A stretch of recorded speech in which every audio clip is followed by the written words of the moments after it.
Hello and welcome to your sequence editing tutorial. In this project, step 1 is going to be logging, so labeling and organizing the footage here in Premiere. We're not going to be using a paper log. Those are honestly kind of rare and become less and less common.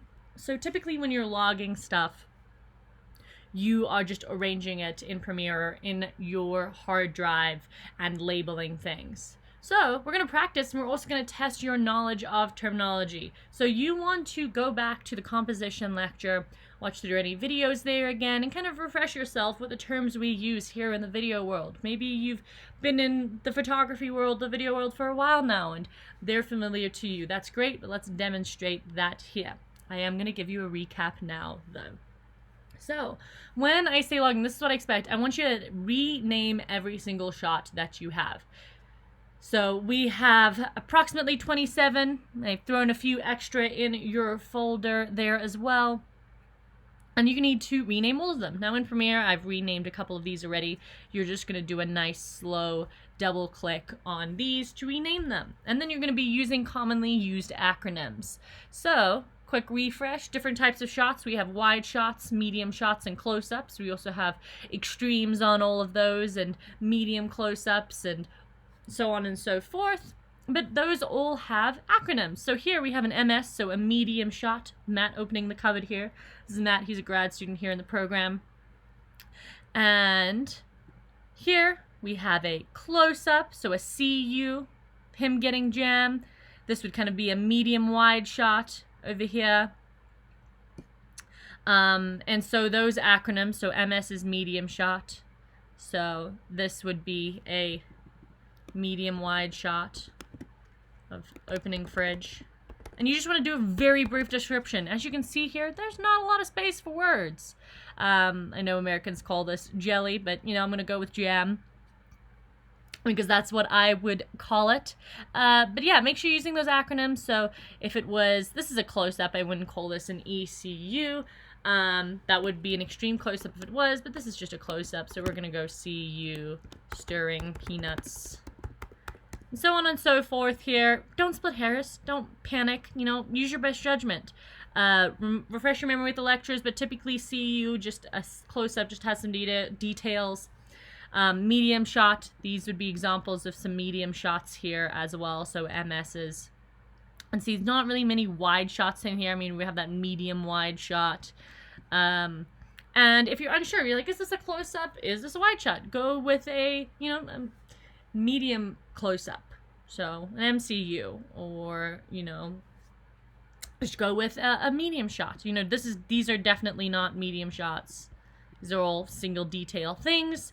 But yeah, this would kind of be comparable to an ECU, almost. But again, I'm not going to split hairs. So once you're done with that, label all of them. We typically wouldn't put things into folders with such a small project, but if you want to go ahead, just submit screenshots, make it nice and big, screenshot all your labels. You may have to submit a couple screenshots to get them all in there, but I just want to make sure that you are organizing footage appropriately and you know your terminology and are familiar with the acronyms we commonly use in this industry. And the things you can do is you can sort through your icons and use Premiere Pro to kind of organize it by label or user order, so you've clicked it, so you can rearrange them manually yourself. Do whatever you need to do to make it easy on you. So, now moving on, the main part of this assignment is those matched edits and making a sequence that includes at least 5 matched edits. Now, you have read through your assignment sheet, so you know you need 5 of these. You know that it needs to be at a max of a minute long, not including the lost shot, and you've also gone through the lecture, so you know exactly what I'm talking about when I say a sequence and a matched edit. Now, let's talk about how we're going to actually do this in practice. I said a minute total, because a minute total without that lost shot, because it's really long. This is pretty essential to the story, so I'm not including that in your total time for the grade. This can be tacked onto the minute at the end, and it can be shorter. If you can tell the whole sequence in less and get 5 matched edits in, that's great.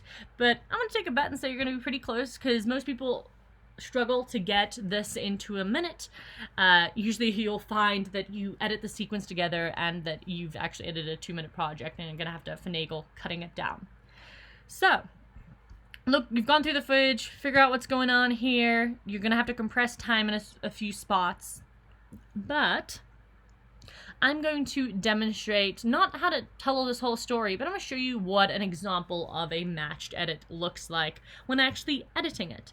So you're going to look for some repeating motion with different camera angles.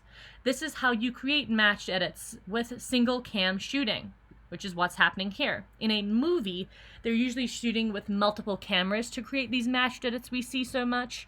And we'll talk about this later in the semester, but we've got a single cam here, so we're looking for that repeating motion. So here's one example of it. Here we've got a nice little medium shot of Matt going into the fridge and grabbing the jam. Then we have a close-up of him doing it. So perfect opportunity for our first matched edit. You typically want to have a few things before this because you wouldn't want to start a story with an open fridge. That'd be kind of weird. But just for my example here, I'm going to make my end point here. I'm going to cut it a little shorter because he's looking around. And I'm going to go frame by frame so that his hand's in the exact same spot in the next shot. So he's about to make contact. I'm going to make my out point there, drag it onto my timeline. And then I'm going to go to my close-up, and I'm going to go frame by frame again. And looking at my shot on the right, I'm going to make sure that his hand's in the exact same position. So that looks about right. Let's make my end point, my out point, and voila, let's take a look. Nice and clean matched edit. Let's use our right and left arrow keys to go frame by frame. He looks a little closer in that second one, so maybe I'm going in. He looks a little closer in this first one, so I'm going to use those arrow keys to get him a little closer onto it. Maybe around there. And that seems really finicky, but that's the level of attention to detail I'm expecting. So for a matched edit, he has to be in the exact same spot in the cut into the new shot. So 5 of those. That was 1. I need to see 5 more. Look for a couple other opportunities, like, hey, what's this? So we have a close-up of him stirring peanut butter, a medium to medium-wide shot of him doing it. We've got him reaching for a knife, and a close-up of that. So plenty of opportunities for those. I need to see at least 5. You can have more. Okay, other things that you're going to run into is, like I said, you're going to have to compress time to get this into a minute. And we don't want to see any jump cuts in here. You're going to have to compress time in other ways. So now you are going to wait for his hand to leave the frame to compress time, because you don't have every part of the story. You don't have him putting the bread in the oven.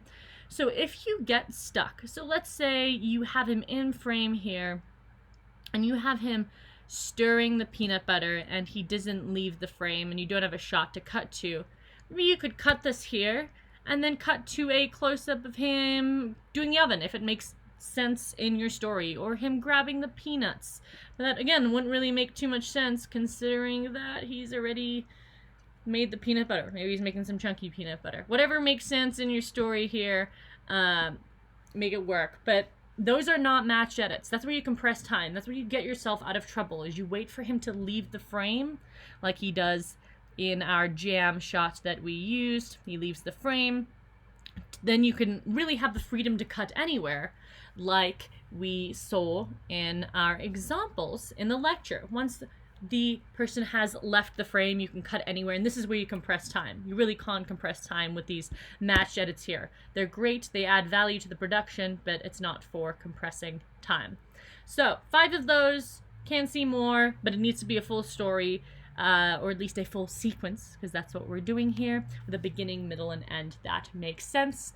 As with your intro project, you don't have to show every single part of the story. You don't have to show every single shot here. You're not going to be able to. Compress it, as long as it makes sense. You're the editor, you have all the power, the viewer doesn't know what you don't show them. So tell this story using those matched edits, meet the criteria, and this is going to be a challenge. I'm going to take a bet and say that you're probably going to start with editing this long, and you're going to get stuck in a few points. So play. Put a different shot there. Be like, okay, if I cut here, does this make sense? it's going to take a few stabs of moving things around, putting stuff in the beginning, and you may get to a minute and realize, oh no, you've only got 4 matched edits. But make sure you have 5 of these guys. So the action going through the frame, it's great. You can cut to, let's say, him then going, you know, for the oven after you have got him getting the jelly out of the fridge, if that makes sense in your story.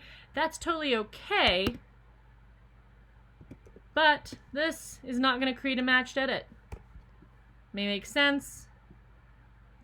Might want to wait for his hand to be out of the frame in the next shot, but it is not count against your 5. So that is what I want you to do. Then export and turn it in. Don't get too frustrated. Have some fun with it. If you'd like to throw a music track down onto it, that'd be great. I know I love Nat sound, and you may be thinking, Jesse, there's no sound on this footage. Well, I really want you to focus on the visuals here. It's going to take a lot of attention to detail. Like I said, frame by frame, using those right and left arrow keys to make sure things are exact. You got enough to think about here. Let's just think about the visuals, throw on the song that works with it if you'd like. Totally up to you. Yeah, but read that assignment sheet, make sure you are checking those boxes, and you should be all set. And yeah, have lots of fun. You know how to contact me or your current instructor if you have questions about it. Edit away.